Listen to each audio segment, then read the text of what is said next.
제목이 From Industrial Design to Design Industry였습니다. 원래 제목이. 여기 계시는 많은 분들이 하시는 일이 누군가 물으면 나 디자인한다. 어떤 디자인이요? 그러면 산업 디자인, 혹은 뭐 패션 디자인, 인테리어 디자인 이런 말씀을 하실 겁니다.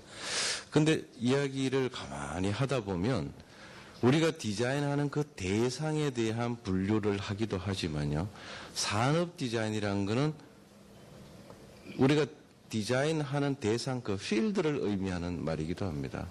그래서 우리나라 디자인의 역사는 상당 부분 우리가 보통 말하는 디자인할 때 디자인들은 전부 인더스트리얼 디자인, 산업 디자인에 대한 얘기입니다. 그런데 저는 개인적으로 우리가 지금까지의 발전이 그 산업 디자인의 역사였고, 물론 존중해야 될 그런 역사였지만 그것이 언제까지나 계속 우리가 산업 디자인적 관점으로 갔을 때 지속적 성장을 보장받을 수 있느냐. 저는 그 부분에 대해서 좀 다른 생각을 합니다. 그래서 저는 디자인 산업에 대해서 많은 분들이 요즘 와서 디자인 산업이라는 표현을 하십니다만 정말 디자인 산업이 어떠한 것인지 거기에 들어가야 될 그 팩터가 어떤 것인지 그런 데피니션은 지금까지 좀 명확하게 된 적이 없는 것 같습니다. 그래서 오늘 저는 그런 말씀을 좀 드리고 싶고요. 우선 그런 점에서 첫 페이지 보시면 좀 쑥스럽습니다만 우리끼리 자화자찬하는 자리 같기도 하니까 디자인 경쟁력이 세계 8위랍니다. 국가 경쟁력이 세계 19위고요. 물론 기관마다 조금 다릅니다. 19위로 카운트하는 데는 뭐 WF나 이런 데는 19위로 카운트를 하고요. 또 어떨 때 IMD 같은 데는 또 훨씬 23인가로 카운트하기도 하죠. 그는 기관에 따라서 지표에 따라서 달라지니까 일반적으로 보면 19위 볼 수 있습니다. 그런데 참 재밌는 건요. 2005년, 2003년 요때만 해도 우리나라의 그 경쟁력이 지금하고 조금 달랐습니다. 국가 경쟁력이 지금 19위로 됐지만 2002년에 우리가 25위였고요. 2005년에 14위까지 쑥 올라갔었습니다. 그런데 그 당시의 디자인 경쟁력은 국가 경쟁력보다 조금 더 후순위였습니다. 그게 뭘 뜻하냐 하면 WF에서 그 연구 결과를 보면 국가 경쟁력하고 디자인 경쟁력은 비례의 관계를 가진다. 그러니까 국가 경쟁력이 디자인 경쟁력을 견인하는 레버리지 효과를 갖고 온다는 이야기죠. 그래서 그런 점에서 봤을 때 지금 현재 2008년 기준에서 국가 경쟁력과 디자인 경쟁력의 차이를 본다면 우리 디자인이 더 이상 레버리지 효과에 기대지 않을 정도로 많은 일을 해온 것 같습니다. 여기 계시는 많은 선배님들, 동료분들의 덕이 아닌가 생각합니다. 또 하나 지금 현실적으로 봤을 때 지표 중에 또 좋아 보이는 지표가 디자인 수출에 대한 얘기입니다. 2009년 데이터를 보면요. 디자인 수출과 디자인 수입이 한 4억 정도 차이밖에 안 납니다. 근데 2005년에는 3대 1이었습니다. 디자인 수입이 3이라면 디자인 수출이 1이었습니다. 그런데 그 몇 년간 많이 바뀌었죠. 수입이 많이 줄지는 않은 것 같더라고요. 데이터를 보니까. 그런 점에서 우리 디자이너들이 해외로의 진출이 여기 KIDP의 도움도 많이 작용했고 우리 그 디자인 산업 쪽에 종사하는 분들이 자구 노력이 상당히 있었던 것 같습니다. 또 하나 우리를 백업하고 있는 부분이 풍부한 인력 배출. 여기 계시는 많은 선생님들께서 또 많은 기여를 해주신 거고, 물론 거기에는 서로의 니즈와 수요와 공급의 균형과 그 다음에 그 기대하는 바가 서로 다른 부분은 앞으로 튜닝이 좀 돼야 됩니다만 그런 부분이 있는 것 같습니다. 그 다음에 또 하나 앞서 두 분께서도 말씀해 주신 대로 디자인상을 세계에서 제일 많이 받는 나라라고 되어 있습니다. 물론 앞서 말씀드린 저 5가지 이야기 속에 저런 화려한 지표 뒤에, 저런 화려한 스펙타클 뒤에 반성돼야 될 내재적 가치와 내재적 경쟁력에 대한 반성은 기본적으로 전제하고 드린 말씀입니다. 아까 말씀드린 그 두 가지의 관점을 좀 정리를 해보고 싶습니다. 오늘 시간이 그렇게 많지 않기 때문에 간단하게 말씀드리면 우리는 50여 년의 디자인 역사를 가졌습니다. 저기 오타가 났네요. 50여 년의 산업 디자인의 역사입니다. 그러다 보니까 산업 디자인 편중이 이루어질 수밖에 없었습니다. 무슨 이야기인가 하니까 인더스트리얼 디자인, 디자인 포 인더스트리입니다. 우리나라 최초의 공업단지가 만들어진 게 창원기계공업단지입니다. 그 당시에 수출 드라이버 정책으로 인해서 조립산업 육성을 최우선으로 했습니다. 그래서 뭔가를 만들어서 원자재 고목을 이렇게 갖고 와서 뭔가를 만들어서 다시 수출하는, 인가공 수출하는 방식이었죠. 그러다 보니까 산업을 위해서 모든 게 이루어졌습니다. 거기서 말하는 산업은 조립 중심의 제조 산업이었습니다. 그러다 보니까 디자인도 1958년 금성사 디자인 연구소라 그래야 되나요? 뭐실이라 그래야 되나요? 거기가 효시가 돼서 지금까지 오면서 산업 중심적이고 산업 지원 성격이 강한 그런 디자인이 발전된 것 같습니다. 그 반면에 20여 년의 디자인 산업의 역사를 또 가지고 있습니다. 저걸 정말 진정한 의미로 디자인 산업이라고 봐야 되는지는 의문이 여러 가지 있습니다만 포괄적 관점에서 봤을 때 그렇게 본다면 20여 년의 디자인 산업의 역사를 가졌는데 이 또한 문제를 가지고 있는 게 디자인 서비스 위주입니다. 저는 개인적으로 디자인 서비스라는 단어, 용어 자체를 굉장히 싫어하는 편인데요.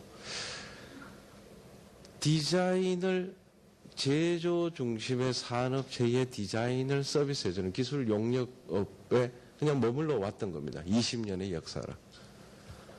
그러다 보니까 진정한 의미의 디자인 산업하고는 조금 다른 성격으로 발전해왔지만 그렇지만 이 세상 모든 게 처음부터 다 제자리를 갖춰서 가는 건 없기 때문에 나름 의미를 가지고 있습니다만 거기에 또한 마찬가지로 정책도 제조산업 중심이었습니다. 디자인진흥원이 많은 일을 해왔고 또 지자체에서도 많은 디자인 관련한 사업을 하고 있습니다. 그런데 그 1차 수혜자 혹은 그 1차 대상자가 디자인인가요?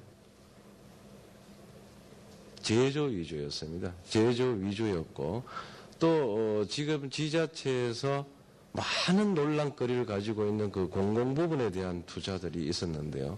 거기에도 디자인에 대한 투자는 사실은 그렇게 많지 않습니다. 디자인의 결과물을 만들어내는 그쪽에 많은 포션이 가 있는 거죠. 그러다 보니까 정책도 제조산업 중심의 정책으로 이렇게 흘러왔습니다. 또 하나 우리한테 지금 필요한 부분이 디자인 산업으로 가기 위해서는 굉장히 다양한 인재가 필요한데 인재의 다양성.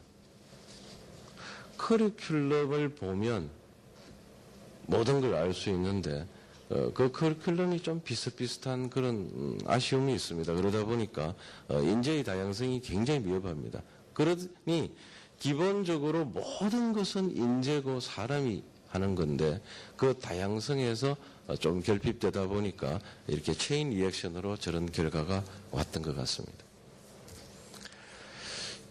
그런 관점에서 이제 비즈니스 패러다임이 디자인 산업이 되려면 기본적으로 모든 부분이 산업이 되려면 스스로 기획부터 유통하는 시스템이 갖춰져야 됩니다.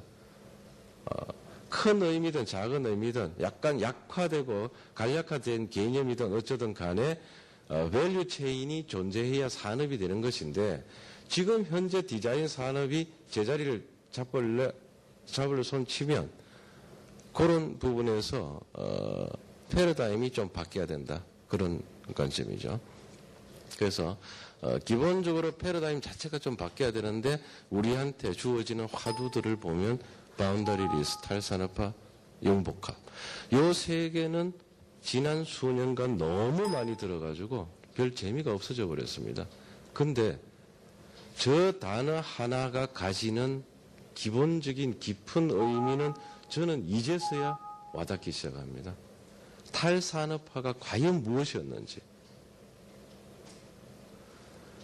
그 다음에 바운다리가 없어진다는 이야기. 저 이야기가 그렇게 쉽게 나한테 전달이 됐는데 그게 표피적 의미로만 나한테 와 있었지 그 깊은 의미가 저한테 가슴 깊이 오지 않았었다는 거죠.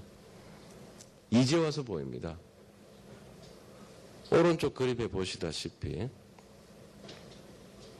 구글은 어떤 사업인가요? 구글은 어떤 산업입니까? IT인가요? 그냥? 인터넷 비즈니스인가요?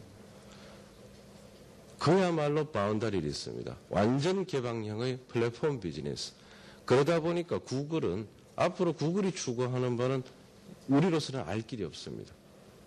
그러나 우리한테 많은 시사점을 주는 것들이 저런 개방형 산업이 아닌가 싶습니다. 그 밑에 있는 많은 것들이 있는데요. 저 우측 하단에 있는 하리 데이비슨. 영화 중에 최근에 제가 작년에 우연히 본 영화 중에 와일드 혹스라는 영화를 봤습니다. 존 트라볼타가 나오는 영화인데요. 그 40대 남자들이 어느 날 갑자기 4명이서 의기투합해서 치과에서는 병원 문 닫아버리고 출근도 안 하고 다 자기 일을 그냥 내던지고 일탈을 하는 여행을 떠나는 겁니다. 마치 현대판 델마 루이스 같은 그런 건데요. 그 영화를 보면 그 4명의 남자가 타고 가는 게 하리 데이비슨입니다. 하리 데이비슨은 오토바이를 만드는 전형적인 제조업은 이미 아닌 것 같이 보입니다.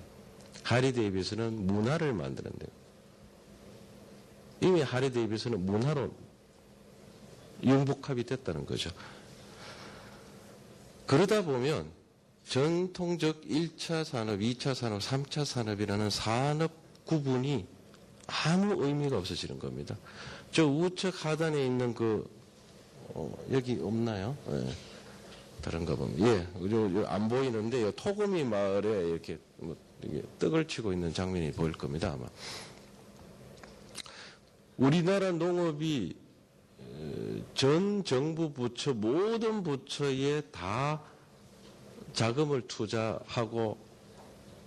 투자하는 데가 바로 농촌입니다.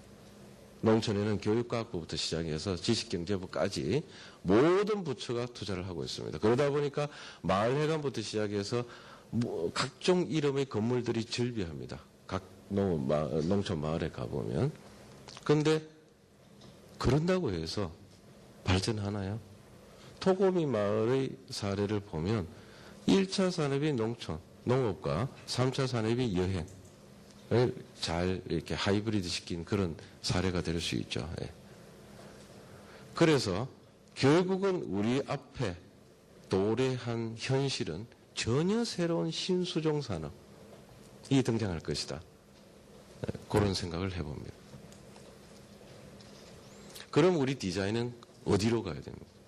지금까지 한국 산업이 50년, 60년 정도의 초고압축 성장을 해왔습니다. 세계 유례가 없는 산업 국가가 됐고요. 그 덕에 디자인도 잘 편성해 왔습니다. 산업 디자인이라는 이름으로 그 조류를 잘 타고 발전해 왔습니다. 그런데 계속 가능한가요? 불가능할 겁니다, 아마. 지표가 모든 걸 말해줍니다. 1997년에서 2005년 오도록 우리나라 GDP 전체에서 제조업이 차지하는 비중이 4%가 줄었습니다. 4% 돈으로 환산하면 2005년 GDP 기준에서 환산하면요 약 50조 정도 됩니다. 시장 지배력을 가지고 억제력을 가지는 그런 기업들, 예를 들어서 퍼시스라든지 가구에 있어서 또 전자에서 LG라든지 이런 업체들을 제외하고는 과거에 10년 전에 해오고 5년 전에 해오고 작년에도 해오고 내년에도 할 거라고 생각하면 길이 없는 겁니다. 모든 게 지표가 이야기해 줍니다. 50조 정도 되는 돈이 제조업에서 휙 사라진 겁니다. 어디로 갔을까요? 서비스로 갔겠죠. 서비스로. 소위 말하는 지식기반 서비스니 무슨 서비스니 그런 융복화된 산업 쪽으로 돈이 흘러가는 겁니다. 지금까지 우리가 해온 발전이 하드웨어죠. 하드. 한 부분에 기대어 왔다면 이제 우리가 가야 될 부분은 소프트고 SNS, 소셜 네트워크 서비스 쪽에 SNS 기반으로 기대어야 될 것 같습니다. 또 아래쪽에 보면 그걸 위해서는 기본적인 산업에 대한 패러다임이 완전히 시프트돼야 되고요. 다시 기술과 산업이 아니고 다시 인간에게 초점이 맞춰진 디자인에 대한 얘기입니다. 다시 인간의 감성과 그 감성의 지속적 가치를 추구하는 쪽으로 관심이 좀 바뀌어야 되는 거다. 그랬을 때 우리 디자인이 갈 수 있는, 우리 디자인 산업이 갈 수 있는 새로운 비즈니스 플랫폼이 형성될 수 있을 것이라는 기대를 갖고 있습니다. 저도 지금 명확하게 그 카테고리를 그을 수는 없습니다만 거기에 포함되는 것들이 인클루시브하고 스페셜라이즈된 굉장히 포괄적이고 또 그 반면에 굉장히 전문화된 컨설팅 비즈니스와 또 다른 한편에서 디자인 크리에이팅, 스스로 디자인을 기획하고 생산, 유통하는 그런 사업 쪽으로 발전이 될 것 같습니다. 또 하나는 우리가 관점을 지금까지 우리의 관점이 텐저블하고 비저블한 쪽이었다면 앞으로 우리의 관점은 인비저블하고 인텐저블한 쪽으로 바뀌어야 될 것이다. 그래서 그런 기반에서 SNS 관련 비즈니스가 우리의 관점이 될 것 같습니다. 또 하나는 그랬을 때 우리의 비즈니스 도메인 자체가 완전히 재구축되는 그런 게 우리가 해야 될 일이 아닌가 싶습니다. 시간 관계상 이렇게 간단하게 마치겠습니다. 감사합니다. 산업 디자인과